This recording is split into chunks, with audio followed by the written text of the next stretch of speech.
আজিমপুর কবরস্থান থেকে ছাত্র সমরক উঠি উঠি আসতেছে জাতীয় নাগরিক পার্টি।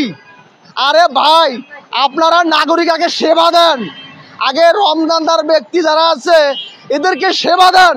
এই সচিবালয় যে আগুন লেগেছিল, যারা উপদেষ্টা আছে কুকুরের রিপোর্ট করা হয়েছে, এখনো কুকুরের কোনো বিচার হয়েছে, এখনো কোনো সিন্ডিকেট ধরা পড়েছে।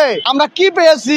1 কেজি মুরগির দাম যদি 220 টাকা হয় আর এক হালি লেবুর দাম যদি 80 টাকা হয়, একটা রমজানদার রোজাদার ব্যক্তি কি করে খাবে আর কি করে ইফতারি করবে? আমাদের ছাত্র ভাইরা দেখলাম মানিকমণি এভিনিউ যে কমিটি প্রকাশ করেন, মানিকমণি এভিনিউ, এই মানিকমণি এভিনিউর মধ্যে যারা টিউশনি করে নিজের পেজ চালাতে পারে নাই, একটা মানিকমণি গৌরসনা এভিনিউ একটা কনসার্ট করে গেলে কোটি কোটি টাকার দরকার। এই কোটি কোটি টাকা আমাদের জনগণের, আপনাদের যে দেব আমাদের টাকার। এটা কি লেবু গোডাউনে রাখিয়ে মানিকমণি এভিনিউ আপনারা কি জনসভা করেছেন?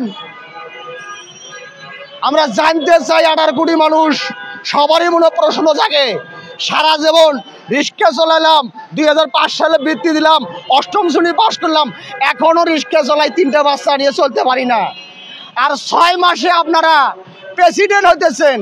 5 আগস্টের পর আমরা যে বৈষম্যহীন ছিলাম 17 বছর, বৈষম্যহীন তো এখন আমরা না, এখন তো আমরা স্বাধীন বাংলাদেশ।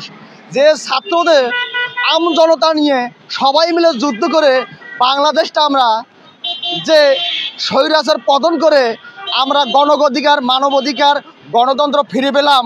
আমরা কি পেয়েছি? আমি 18 কোটি জনগণকে প্রশ্ন করতে চাই, 1 কেজি মুরগির দাম যদি 220 টাকা হয় আর এক হালি লেবুর দাম যদি 80 টাকা হয়, একটা রমজানদার রোজাদার ব্যক্তি কি করে খাবে আর কি করে ইফতারি করবে? আমরা যে অবস্থায় বাংলাদেশের যে 18 কোটি মানুষ আছি, আর একটা কথা না বললেই না যে আমরা যুদ্ধর পর দেখেছি যে 1 কোটি মানুষ এই দেশটা শাসন করেছে, আমরা 15 কোটি মানুষ এখনো বৈষম্যহীন, আর 2 কোটি মানুষ সিন্ডিকেট, আর 1 কোটি মানুষ এখনো যুদ্ধর পর থেকে বাংলাদেশ চালাইতেছে। তারা আগেও ছিল, পরেও ছিল, এখনো আছে। যে ছাত্র, যে আমি দেখলাম যে জাতীয় নাগরিক পার্টি। আরে ভাই, আপনারা নাগরিক আগে সেবা দেন, আগে রমজানদার ব্যক্তি যারা আছে এদেরকে সেবা দেন। তারপরে আপনারা যে মধুর ক্যান্টিন দেখি আপনারা কমিটি প্রকাশ করেন। আপনাদের আন্দোলন সংগ্রামে 2000 লোক ছিল না। আপনারা ঢাকা টু লং মার্চ দেখেছিলেন, মসজিদে আজান দিয়ে এলাম দিয়ে শহীদ মিনারে বেলা 1টার সময়ও 200 লোকও পাওয়া গেছিল না। আর এখন আপনাদের পাশে দেখি আজিমপুর কবরস্থান থেকে ছাত্র সমরক উঠি উঠি আসতেছে। আমরা কি হলাম? আমরা যে রোজাদার ব্যক্তি 80 টাকা এক হালি লেবুর দাম কিনি, তারা কেমনে ইফতারি করবে? আমরা যে ভুক্তভোগী, এই প্রশ্ন আমরা কাদের কাছে রাখবো? যারা উপদেষ্টা হয়েছে।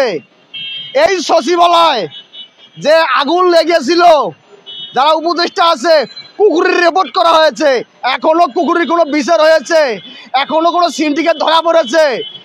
আমার ডাইন পাশে দুর্নীতি দমন কমিশনার যে একটা ছাগল কেনে 15 লক্ষ টাকা দিয়ে এই বাংলাদেশে, আর তাদেরকে এখনো এই 5 আগস্টের পর যারা সচিবালয়, মন্ত্রণালয়, উপদেষ্টা, আইন শৃঙ্খলায় বেতন খাইতেছে এই জনগণের ব্যাটের টাকা দিয়ে, কোনো সুশাসন আমরা পেয়েছি? এখন বাংলাদেশে যখন বৈষম্যহীন, যেমন আমাদের ছাত্র ভাইরা যখন এই টিএসসির মোড়ে আজব হাস্যকরে শোডাউন উঠেছিল, সেই সময় তাদের আন্দোলন ছিল কোটার সংস্কার।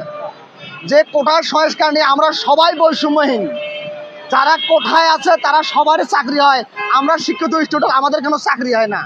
কিন্তু কোটার সংস্কারের বিনিময়ে আমরা আম জনতা সবাই মিলে যুদ্ধ করেছি, আমরা কোটার সংস্কার করব। লাস্ট পর্যায়ে আমরা যুদ্ধ নেমেছি 1 দফা দাবি, আমরা স্বৈরাচার পতন করে ছেড়েছি। এখন আমাদের যে ছাত্র ভাইরা যে আমাদের সাথে, জনগণের সাথে যে ধোঁকাবাজি করবে আমরা তো জানি না। তারা আমাদেরকে এখন রেখে, জনগণকে রেখে এখন তারা যে নাগরিক, জাতীয় নাগরিক পার্টি তৈরি করছে। এই জাতীয় নাগরিক পার্টি এখন আমি জানতে চাই, ছাত্র ভাইরা এরা তো নিজেই চলতে পারে নাই, আর এই যে মানিক এভিনিউর মধ্যে যে জনসভা, যে স্রোতের ঢল দেখলাম, এই টাকাগুলার খরচ এদের ব্যয়বহুল কে করতেছে?